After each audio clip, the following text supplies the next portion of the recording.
শিক্ষিত বেকারের চাকরি চুরি করে বিক্রি করা এই সরকার। আমার সমস্ত জনগণের কাছে আমার আবেদন, পাল্টানো দরকার। চাই বিজেপি সরকার, পরিবর্তন চাই, আমরা পরিবর্তন চাই। পরিবর্তন কেন চাইছি? পরিবর্তন হলে এখানে ইন্ডাস্ট্রি আসবে, চাকরি পাবে। একটা ছেলে কোনো চাকরি হচ্ছে না, অথচ এরা ভাতা দিতে চাইছে। ভাতা করে কি মূর্খ করে চাইছে, শিক্ষিতদের অশিক্ষিত করতে চাইছে। বিজেপি ক্ষমতা এলে ইন্ডাস্ট্রি আসবে, কর্মসংস্থান হবে। আমরা এই জন্য পরিবর্তন চাই, আমরা নারী সুরক্ষা চাই। যে মমতা বন্দ্যোপাধ্যায় যতদিন থাকবে ততদিন টাটা বিড়লা গোয়েন্দা কোন কোম্পানি ইনভেস্ট করবে না বাংলায় অন্তত। আজ 40 বছর বয়স অব্দি 1500 টাকা করে ভাতা দেবে, তার লাইফটাই শেষ হয়ে গেল, তার কর্মজীবনটাই শেষ। একটা চাকরি না থাকলে একটা শিক্ষিত ছেলে 1500 টাকায় তার চলে। সেই জন্য আমরা পরিবর্তন চাই। আমরা পরিবর্তন চাইছি এই কারণে, এটা মাটি রক্ষার লড়াই। এই মাটি প্রভু শ্রী চৈতন্যদেবের মাটি, এটা রামকৃষ্ণদেবের মাটি, এটা কোনো বাবর, হুমায়ুন বা হাকিম সাহেবের মাটি নয়। আর পরিবর্তন কেন চাইছি? পরিবর্তন হলে এখানে ইন্ডাস্ট্রি আসবে, চাকরি পাবে। যে মূল বেকারত্বের সমস্যা, মুখ্যমন্ত্রী বলেছিলেন ডবল ডবল চাকরি দেবো, ডবল ডবল তো হয়নি, উল্টে চাকরি চলে গেছে। প্রায় 60,000 ইন্ডাস্ট্রি চলে গেছে, বড় বড় কলকারখানা বন্ধ হয়ে গেছে, ডাবরের মতন কোম্পানি পশ্চিমবঙ্গ ছেড়ে চলে গেছে। বিজেপি ক্ষমতা এলে ইন্ডাস্ট্রি আসবে, কর্মসংস্থান হবে। আমরা এই জন্য পরিবর্তন চাই, আমরা নারী সুরক্ষা চাই। এখানে একজন মহিলা মুখ্যমন্ত্রী বলছেন মহিলারা রাত্রি 8টার পর বেরোবেন না। এখানে কি তালিবানি শাসন চলছে? আপনারাই বলুন, এটা কি আফগানিস্তান না পাকিস্তান? উনি একজন মহিলা মুখ্যমন্ত্রী, এটা বলতে এটা কোনো লজ্জার বিষয়। আর চিকিৎসা ব্যবস্থা কি অবস্থা? আজকে স্বাস্থ্যসাথী কার্ড সব জায়গায় কাজ লাগে না। আমাদের যদি আয়ুষ্মান ভারত কার্ডটা এখানে লাগু হয়, তাহলে ভারতবর্ষের বাইরে, পশ্চিমবঙ্গের বাইরে গিয়ে আমরা পরিষেবা পাবো। আজকে যদি ব্যাঙ্গালোরে যেতে হয় কোনো চিকিৎসার জন্য, সেখানে স্বাস্থ্যসাথী ভ্যালিড নয়, সেখানে আয়ুষ্মান ভারত কার্ড লাগে, 5 লাখ টাকার মেডিক্লেম। সেখান থেকে মানুষকে বঞ্চিত করে রেখেছেন এই সরকার, প্রতিহিংসার রাজনীতির জন্য। শুধু তাই নয়, বিশ্বকর্মা যোজনা বন্ধ করে রেখেছেন। প্রায় 8 লক্ষর ওপর অ্যাপ্লিকেশন জমা পড়ে আছে। তাই এই সরকারকে তাড়াতে হবে, কারণ ভবিষ্যৎ প্রজন্মের কথা ভেবে এই সরকারকে তাড়াতে হবে। দেখুন, আমরা ভাতা নয় চাকরি চাই। আজকে আপনি বলুন, আপনি যাতে জব করছেন, আপনি 1500 টাকায় খুশি? আপনি জবটা ছেড়ে দিতে পারেন? তো 1500 টাকায় কি একটা বেকার যুবকের চলে? আজকে 40 বছর বয়স অব্দি 1500 টাকা করে ভাতা দেবে, তার লাইফটাই শেষ হয়ে গেল, তার কর্মজীবনটাই শেষ। একটা চাকরি না থাকলে একটা শিক্ষিত ছেলে 1500 টাকায় তার চলে। সেই জন্য আমরা পরিবর্তন চাই। আর আমাদের সরকার ক্ষমতায় এলে ইন্ডাস্ট্রি হবে, নারী সুরক্ষা হবে, চিকিৎসা ব্যবস্থার প্রভূত উন্নতি হবে।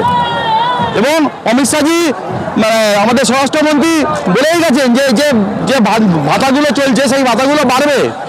আমরা উল্টে ট্রেনিং দেবো, স্কিল ডেভেলপমেন্ট করবো। অন্যান্য রাজ্যে তো বিজেপি ক্ষমতা আছে, সেই রাজ্যগুলো দেখে আসুন। এরা কেন্দ্রীয় সরকারের যোজনাগুলোর নাম পাল্টে নিজের নামে চালাচ্ছে। আবাস যোজনার বাড়ি বলতে ন্যানো বাড়ি, আবাস যোজনা, প্রধানমন্ত্রী আবাস যোজনা বলতে লজ্জা লাগে। প্রধানমন্ত্রী জল জীবন মিশন পাইপলাইনের মাধ্যমে বাড়ি বাড়ি প্রায় 78 লাখ পরিবার জল পেয়েছে। এরা বলছে নির্বাচনী স্ট্যান্ড, নির্বাচনী স্ট্যান্ড তো আগে হতো, কংগ্রেসের রীতি। প্রধানমন্ত্রী শপথ নেওয়ার পর দেখলেন হাজার হাজার কোটি কোটি টাকার প্রজেক্ট শুধু শিলা বসানো রয়েছে, ফাউন্ডেশন করা আছে। উনি প্রগতি প্রকল্পের মাধ্যমে সেইগুলো রেকর্ড টাইমে তৈরি করলেন। সবচেয়ে বড় উদাহরণ আসামের বুকিং ব্রিজ। তো বিজেপি কাজ করার লোক, দুটো পদ্ধতিতে সরকার চলে। একটা হচ্ছে প্যারামিটারকে ডাউন করে দাও, সেখানে 500 টাকার ভাতা অনেক বেশি মনে হবে। আবার প্যারামিটারকে আপ করলে তখন সরকারের কাজ করতে হয়।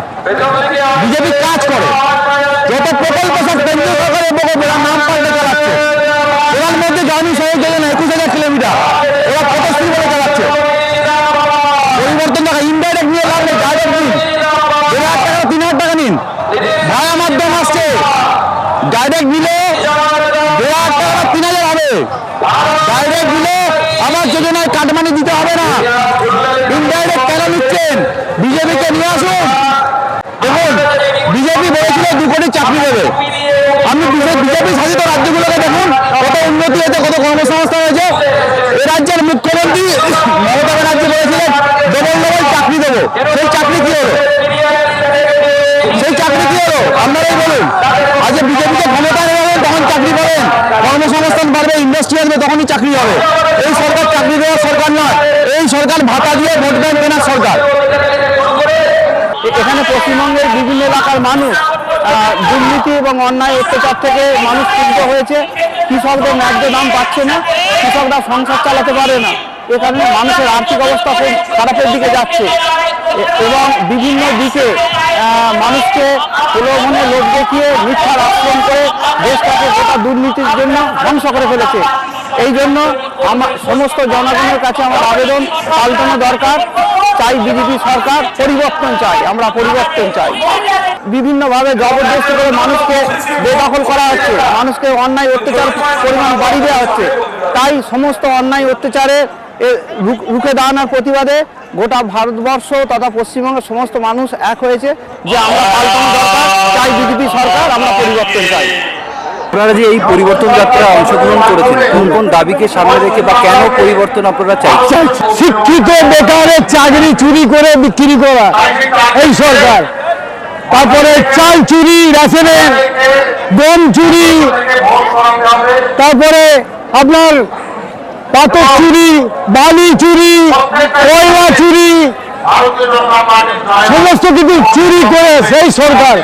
এবং সরকারি জমিতে ফ্ল্যাট করে এরকম বিক্রি করা, এগুলো দুর্নীতি।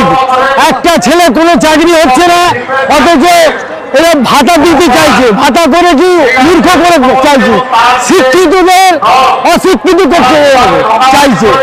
এর চেষ্টা হচ্ছে ধ্বংস করা দেশটাকে, এই বাংলাকে ধ্বংস করা। এই রাজনীতি খেলা খেলেছে। ও চাইছে পাকিস্তানের আত্মীয়, বাংলাদেশ আত্মীয়, সব সময় বলে ওরা গরিব দেশ, আর আমরা কি বড় লোকের দেশ? এটা বাংলা সব সময় এই কথা বলে। আর এই সরকার পাল্টানো দরকার, নাহলে দেশ বাঁচবে না, বাংলা বাঁচবে না, বাংলা বাঁচবে না। একমাত্র লাস্টে একটা চুরি বাকি ছিল, ফাইল চুরি করলো। যত কেসের ফাইল ছিল, ফাইল পর্যন্ত চুরি করলে। এই সরকারকে এক সেকেন্ড রাখা উচিত না। এই যে সরকার চলছে, ধর্ম নিয়ে শিশু বলে দিচ্ছে এই সরকার, যে এক সেকেন্ড লাগে হিন্দুতে ভাগীরথী নদীতে ভাসিয়ে দেওয়া যায়, এক সেকেন্ড লাগে হিন্দুদের কেটে ফেলা যায়। স্বয়ং মুখ্যমন্ত্রী নিজে বলছে, আমি যদি সরে যাই তো 1 মিনিট লাগবে হিন্দুদের সাফ করে দিতে, কেটে ভাসিয়ে দিতে। এই সরকার কি চাইছে? একটা ধর্মকে মাথা সুশ্রী দিয়ে ধ্বংস করার চেষ্টা করছে। আর মুসলিমের অ্যাকচুয়ালি ক্ষতি চাইছে, মুসলিমের এইটুকু ক্ষতি চাইছে যে মুসলিমদের শিক্ষিত না হয়, শিক্ষিত না হয়, খালি একটাই, খালি ধর্ম, এই ধর্ম নিয়েই থাকে। নাহলে দীঘাতে একটা জগন্নাথ মন্দির করতে যায়, তার পয়সা দিয়ে করেছে, সরকারি টাকা দিয়ে নৌচার করছে। একটা যদি শিল্প করতো, সেই শিল্প কিছু ছেলে চাকরি পেত। এটা হলো একটা শিল্প হলো না। উনি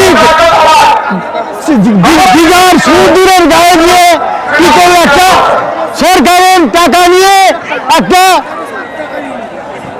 মন্দির করতে গেল, ওই আপনার জগন্নাথ মন্দির। এটা কি ঠিক? বিজেপি সরকার যখন ক্ষমতায় আসে তখন প্রতিশ্রুতি দিয়েছিল 2 কোটি কর্মসংস্থান করবে। আপনাদের নতুন প্রজন্ম যারা, আপনাদের ছেলেরা যারা, তারা তো কর্মসংস্থান পাচ্ছে না, তো সেই বিষয় নিয়ে কি মতামত? একটাই আমি সংক্ষেপে বলবো, একে না সরালে বাংলা বাঁচবে না, শিল্প আসবে না। বড় বড় শিল্প বলেছে একটাই কথা, যে মমতা বন্দ্যোপাধ্যায় যতদিন থাকবে ততদিন টাটা, বিজয় গোয়েন্দা কোন কোম্পানি ইনভেস্ট করবে না বাংলায় অন্তত। একটাই কি, এবং লাস্টে টোটো চালিয়ে যে ছেলেরা, শিক্ষিত ছেলেরা টোটো চালিয়ে খাচ্ছিল, তাদেরও কোনো বাস দিল, টাকা নিচ্ছে 2200 টাকা করে দিচ্ছে পার টোটোতে। টোটাল পশ্চিমবঙ্গের টোটো থেকে কত টাকা তুলবে? এরপরেও জিতে এলে 22,000 টাকা নেবে টোটোওয়ালাদের থেকে। এইটা টোটোওয়ালাদের কথা আমি বলছি।